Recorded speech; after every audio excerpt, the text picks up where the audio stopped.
एक दिल के तुकडे हजार हुए, काही यहाँ गिरा काही वहाँ गिरा, असं काय मग उचलायचे कोणी पुन्हा.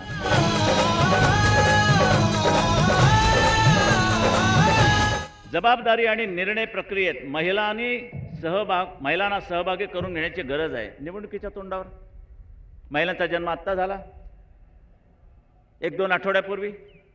त्यापूर्वी महिलाच नव्हत्या, आम्ही सगळे पुरुष होतो. आम्ही विचार करत होतो आता आपलं कसं होणार.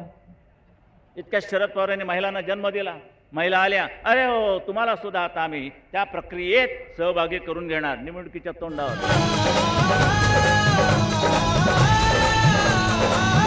हा शरद पवार स्वतःचा स्वार्थ सारला गेला नाही की असा उलटा फिरतो की तुम्हीच चाट पडाल की अरे काल परवाकडे मिठी मारून बसलेला असा काय विचित्र दिसतोय, याचा पुढचा भाग कुठचा आणि मागचा भाग कुठचा.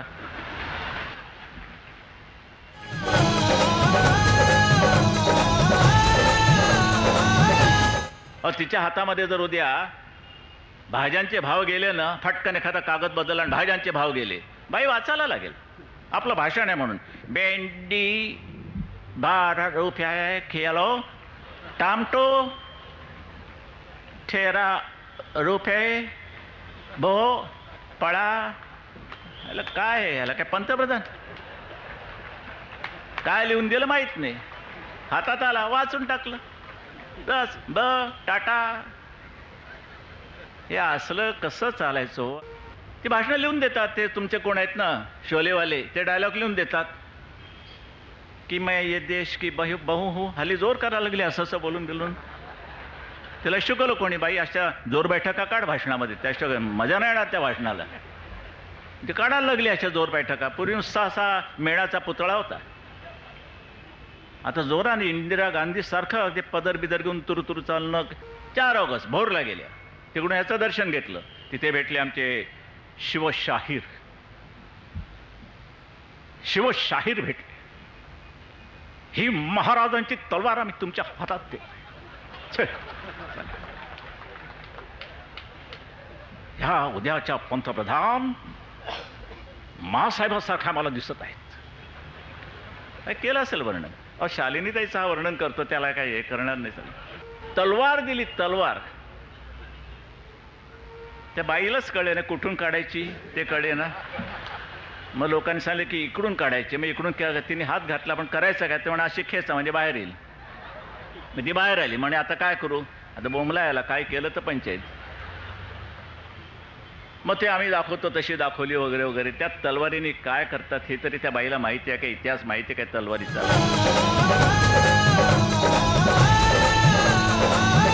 शहीदांकरता कार्यक्रम होत आहेत सिने कलाकारांचे, आणि तिकडे साले नागडा डान्स सगळा तो.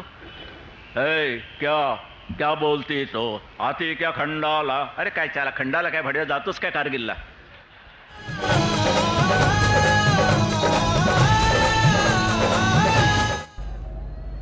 आज जरा बरं वाटलं. पत्रकारांना खुर्च्या न देता चटेवर बसवलं. काही म्हणजे सूरबीर काढला नाही हा, पण भगव्याखाली किती छान दिसता तुम्ही. तुमच्या डोक्यावरती भगवा झेंडाच पाहिजे, दुसरा झेंडा शोभून दिसायचा नाही.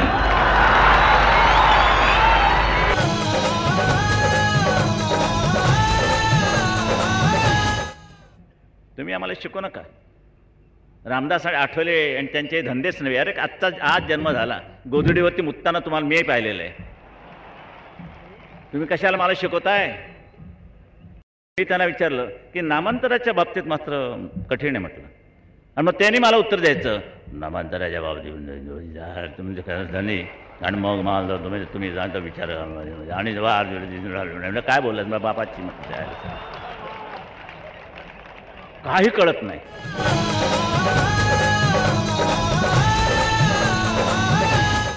पण दांडियावरती बंधन, ह्याच्यावरती बंधन, आणि मुसलमानांची नमाजासाठी भर रस्त्यावरची जेव्हा ढुंगणं वर जातात त्याच्यावरती तुम्हाला लाथ घालता येत नाही. या हजी अलीला गाड्या अशा आणाव्या लागतात, अशा इकडून का, इकडे वर आलंय त्यांचं. बरं, हे गॅस सिलेंडर असे वर आलेले आहेत.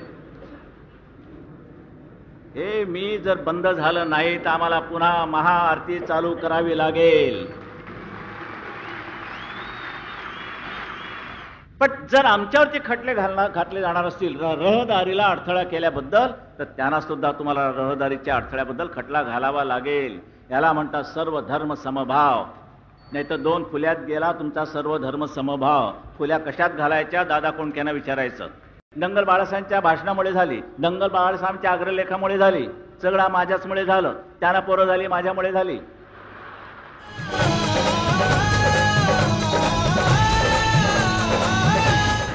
नवरात्रीत मला कोणीतरी बोलवलं एकदा, बरं ते शरद कोणीतरी आहेत ना हल्ली लिहितात काहीतरी, ते त्याने तिथचा कार्यक्रम होता त्यांचा त्या दादर माटुंगा क्लबामध्ये. हां राशी चक्रवाले बरोबर, उपाध्ये हां उपासनी हां एक गेला बरं. तर तो तिथे काहीतरी होम होता आणि त्या बायका नाचायच्या. बायकामध्ये काय घागरी फुंकतात काय अमुक फुंकतात काय चालतं त्यांचं.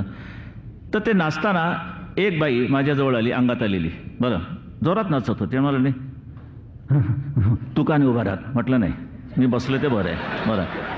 नंतर प्रार्थनेच्या वेळेस सगळे उभे राहिले, ते ती बाई परत अंगात येताना अंगात होतच ते बरं आली जवळ. म्हटलं काय, म्हटलं माझ्यासमोर घुमते, माझं काम करशील. म्हटलं मी तुझं काम करायचं का तू माझं काम करायचं. बरं तुझ्या अंगात आले माझ्या नाही बरं. आणि मग तिने सांगितलं माझं काम करशील. म्हटलं बोल काय बोल, माझ्या भाच्याला नोकरी लावशील.